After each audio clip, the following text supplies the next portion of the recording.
Welcome back to the channel. In this video, we'll cover this amazing lab. So simply click on Start Lab and open the console incognito window. Now here, click on Understand. Now just simply activate the Cloud Shell. Let me change the appearance. Click on Continue.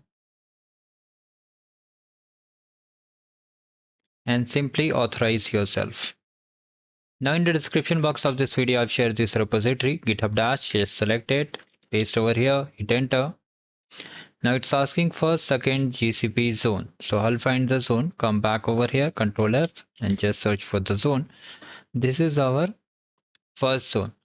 Now we have to search for the second zone, that is this. So simply copy the second zone. Let me just verify it. So simply scroll down and here you can see mainnet second VM. From here we have to copy the zone because it's a second zone. Okay, so just paste over here and hit enter. Now let me increase the text size. Now wait for all these to get completed.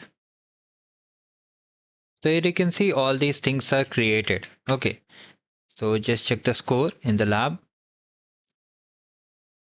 If you want this yellow check my progress bar, just check the video description how to enable check my progress bar. Now do like the video and subscribe the channel and have a great day.